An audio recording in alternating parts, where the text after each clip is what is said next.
Good morning बच्चों। Online classes में आपका फिर से स्वागत है। हम लोगों ने रामवृक्ष बेनीपुरी का जीवन परिचय पढ़ लिया था। उनसे संबंधित जो पार्ट था गेहूं बनाम गुलाब, उसके बारे में भी काफी कुछ जान लिया, पढ़ लिया था, लेकिन आगे हम उसको फिर से थोड़ा थोड़ा पढ़ते हुए एक्सरसाइज जरूर करेंगे। तो सबसे पहले इन्होंने बोला है गेहूं बनाम गुलाब में कि जो मनुष्य है केवल गेहूं उगाने में लगा रहता है, उसका अब मानसिक संतुष्टि की ओर से क्या ध्यान हट चुका है। तो इन्होंने क्या बोला, गेहूं हम खाते हैं, गुलाब हम सूंघते हैं। एक से शरीर की पुष्टि होती है, दूसरे से हमारा मानस तृप्त होता है। गेहूं बड़ा या गुलाब, हम क्या चाहते हैं, पुष्ट मानस या तृप्त मानस, पुष्ट शरीर या तृप्त मानस, या पुष्ट शरीर पर तृप्त मानस। जब मानव पृथ्वी पर आया भूख लेकर, क्षुधा क्षुधा, पिपासा पिपासा, यानी कि भूख भूख, प्यास प्यास, क्या खाए क्या पिए, माँ के स्तनों को निचोड़ा, वृक्षों को झकझोरा, कीट पतंग पशु पक्षी कुछ भी उससे नहीं छूट पाए। गेहूं उसकी भूख का काफिला आज गेहूं पर टूट पड़ा है। गेहूं उपजाओ, गेहूं उपजाओ। गेहूं मैदान जोते जा रहे हैं, गेहूं के लिए बाग उजाड़े जा रहे हैं, गेहूं के लिए।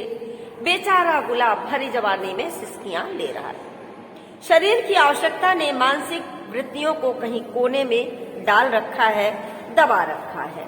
यहाँ पे इनके कहने का अर्थ क्या है कि जो मनुष्य है जब से जन्म ले रहा है तब से उसके अंदर भूख और प्यास की भावना उमड़ने लगती है, और केवल उसके पास एक ही काम बचता है, क्या खाएं कैसे खाएं, क्या खाएं कैसे खाएं, पीना है खाना है। और इसके लिए बाग बागीचे खेत जोते जा रहे हैं, न बागीचे रह गए हैं न मैदान रह गए, सब जोत करके केवल गेहूं उत्पन्न करने के प्रयास में मानव लगा हुआ है। बस एक ही प्रयास है, किसी तरह हम ज्यादा से ज्यादा गेहूं उत्पन्न करें। इसके सबसे बड़े जो कारण है वो ये है कि हम जो है गेहूं के लिए परेशान रहते हैं। हमारी जनसंख्या इतनी ज्यादा है कि भोजन की आवश्यकता सबको, इसलिए गेहूं उत्पन्न करना अनिवार्य है। गुलाब से मतलब है मानसिक शांति संतुष्टि से। अब गेहूं की उपजाने के वजह से व्यक्ति मानसिक संतुष्टि की ओर ध्यान नहीं दे पा रहा। मानसिक संतुष्टि उसको कहीं से भी प्राप्त नहीं होती, क्योंकि वो एक तरह से पूरे दबाव में केवल भोजन के ही इंतजाम में लगा रहता है, उसी की व्यवस्था करता रहता है। इसलिए जो हमारी मानसिकता है वो बहुत ही दूषित होती जा रही है। अगर हम कहें तो बहुत ही दुखी सी रहती है, कभी भी मन हमारा प्रसन्न नहीं रहता है। शरीर की आवश्यकताएं इतनी बढ़ चुकी है कि हमारे मानसिक संतुष्टि कहीं कोने में छिपी रह गई है। किंतु चाहे कच्चा चरे या पका कर खाए, मनुष्य किसी न किसी रूप में केवल खाने का कार्य करता रहता है। कभी कच्चा खा लेता है, कभी पका करके खा लेता है। गेहूं तक पशु और मानव में क्या अंतर है? यहाँ पे इन्होंने प्रश्न किया, पशु और मानव में क्या अंतर? बेटा आप सभी को पता होता है कि मानव को मानव किसने बनाया? गुलाब ने। गुलाब मतलब हमारी आत्म संतुष्टि, हमारे मन की जो प्रसन्नता है उसने हमारे मन को, जो मानसिक वृत्तियां हैं उनको संतुष्ट करने का प्रयास किया है, तृप्त मानस को उत्पन्न किया है, इसलिए वो मानव है। मानव बना जब उसके शरीर की आवश्यकताओं ने मानसिक वृत्तियों पर नियंत्रण कर दिया। देखिए मनुष्य में और पशु में अंतर है।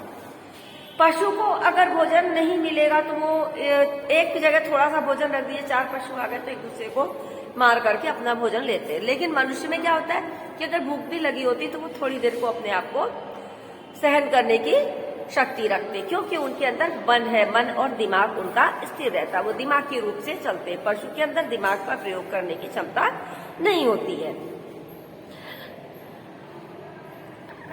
मानव बना जब उसके शरीर की आवश्यकताओं पर मानसिक वृत्तियों को तरजीह दी गई।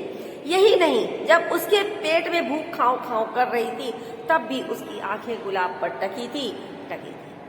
मतलब ये कहने का अर्थ है कि जिस समय मनुष्य भूखा था उस समय भी वो मानसिक रूप से तृप्त रहता था, और हमेशा मानसिक रूप से तृप्त रह करके वो भोजन उत्पन्न करने का प्रयास करता था। सबसे पहले उसका जो संगीत निकला, उसकी श्रमिक कामिनियों ने गेहूं को उखल और चक्की में पीस रही थी। प्राचीन समय में क्या होता था बेटा कि जब लोग चक्की पीसते थे, गेहूं पीसते थे, उस समय भी वो क्या करते थे, संगीत गाते रहते थे, गाना गाते रहते थे और गाते हुए भी अपना कार्य करते रहते। मतलब लोग मन से प्रसन्न होकर के कार्य को किया करते थे। पशुओं को मारकर खाकर भी वह तृप्त नहीं हुआ। प्राचीन समय में क्या हुआ, पशुओं को मारते थे, उनको खा लेते थे, लेकिन फिर भी उनको संतुष्टि नहीं मिलती थी, क्योंकि भूख एक ऐसी चीज है जो एक बार खाओ दोबारा फिर लग जाती है, भूख का अंत नहीं होता है।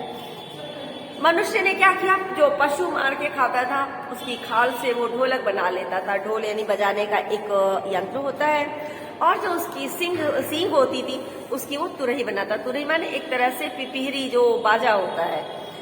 मछली मारने के लिए उसने लकड़ी से जो है अपनी नाव में पतवार के पंख लगाकर जल पर उड़ा जा रहा था। मछली मारने नहीं कि मछुआरे लोग जो होते क्या करते हैं, लकड़ी के डंडे बना बना करके मछली मारने के लिए डंडों से अपनी नाव चलाते हुए जल में तेजी से विहार करते हैं। जब उनके छप छप में उसमें ताल पाए तराने छेड़े, उसमें क्या होता था कि जब पानी में जो उनकी पतवार चलती है तो उससे क्या होता है, छप छप करके ध्वनि निकलती है, उससे उनको संगीत महसूस होने लगता है, उसमें वो गीत संगीत का अनुभव करते हैं। बांस से उसने लाठी नहीं बनाई बल्कि बांसुरी भी बनाई, बंसी भी बनाई।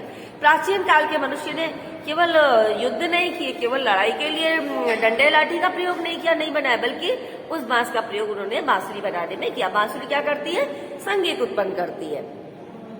रात का काला गुप्त पर्दा दूर हुआ, तब वह उच्छ्वसित हुआ, सिर्फ इसलिए नहीं कि अब पेट पूजा की समिधा जुटाने में उसे सहूलियत मिलेगी, बल्कि वह आनंद विभोर हुआ उषा की लालिमा से, उगते सूरज की शनैः शनैः प्रस्फुटित होने वाली सुनहरी किरणों से, पृथ्वी पर चमचम करते लक्ष लक्ष ओस कणों से। लक्ष लक्ष माने लाखों लाखों। आसमान में जब बादल उमड़े तब उसमें अपनी कृषि का आरोप करके ही वह प्रसन्न नहीं हुआ, बल्कि उसके सौंदर्य बोध ने उसके मन मोर को नाच उठने के लिए लाचार किया।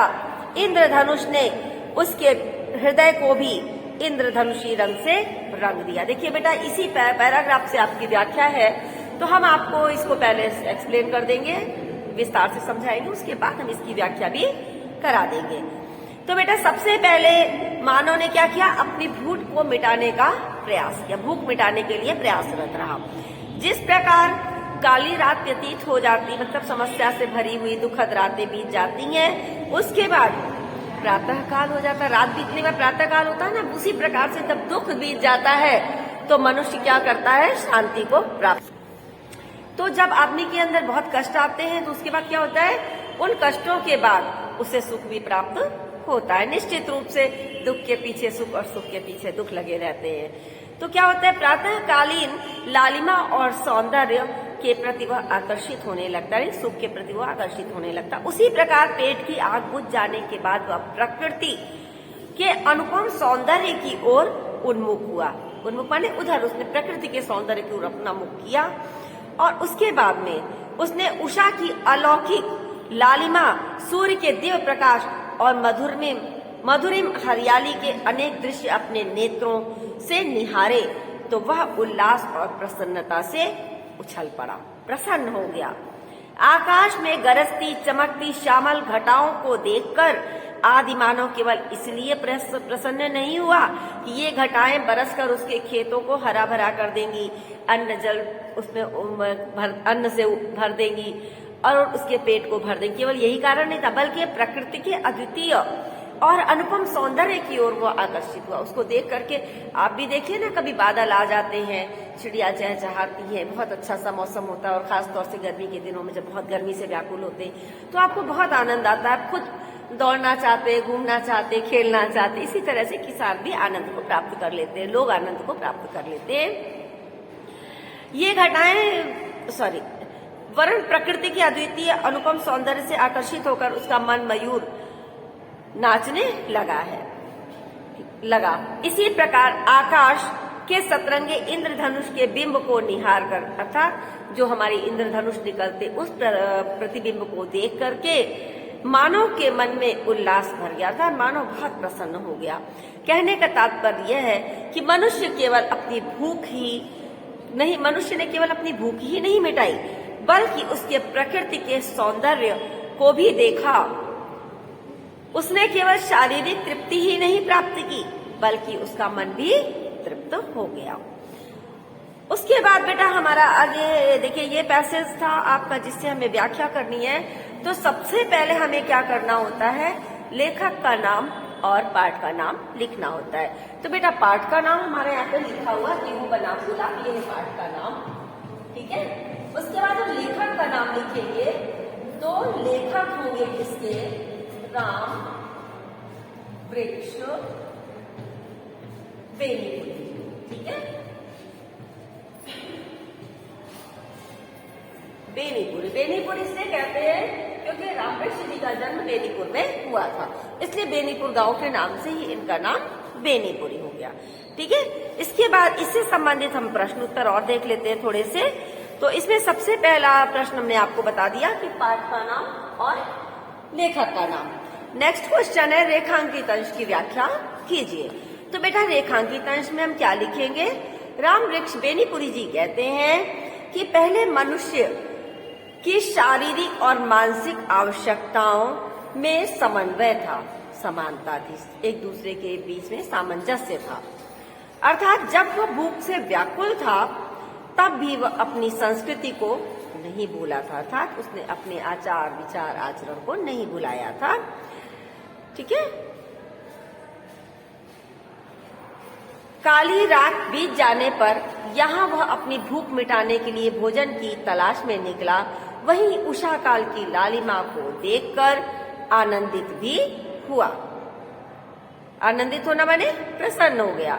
अंतरिक्ष के से धरती की ओर आती सूरज की सुनहरी किरणों ने तथा हरी घास पर बिखरी हुई मोती के समान जो ओस चमकती थी, उसकी बूंदों ने हृदय की दशा बदल दी, इसकी मानव के हृदय की दशा बदल दी और उसे आनंद विभोर कर दिया, उसे आनंदित कर दिया, ठीक है।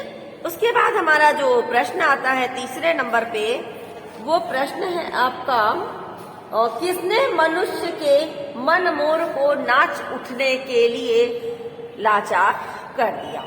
तो बेटा इसका उत्तर है, आसमान में उमड़े हुए या उमड़ते हुए बादलों ने मनुष्य के मन मोर को नाच उठने के लिए लाचार किया। नेक्स्ट क्वेश्चन है बेटा फोर्थ नंबर पे जो आपका है वो है, किसके दूर होने पर मनुष्य उच्छ्वसित हुआ। उच्छ्वसित माने प्रसन्न हुआ। तो बेटा रात के काले घुप अंधेरे के घुप पर्दे, अंधेरा जो होता है पर्दा, तो रात के काले घुप अंधेरे पर्दे के दूर होने पर मनुष्य उच्छ्वसित हुआ। लास्ट क्वेश्चन है, प्रस्तुत गद्यांश का आशय स्पष्ट कीजिए। तो बेटा इस गद्यांश का जो आशय है वो है कि मनुष्य अपने जीवन में केवल शारीरिक आवश्यकताओं की पूर्ति ही नहीं करता, पूर्ति ही नहीं करना चाहता। मनुष्य क्या चाहता है, केवल भोजन नहीं ना। तो इनका यही कहना है कि मनुष्य अपने जीवन में केवल शारीरिक आवश्यकताओं की पूर्ति करना ही नहीं चाहता, बल्कि वह मानसिक, बौद्धिक और आत्मिक आवश्यकताओं की संतुष्टि भी करना चाहता है। तो ये आपका एक एक्सरसाइज है जो आप अपनी कॉपी में जरूर करेंगे और प्रतिदिन अपने कार्य को ग्रुप में शेयर करेंगे, जिससे आपके नंबर ना कटे, आपको पूरे नंबर प्राप्त हो सके, ठीक है।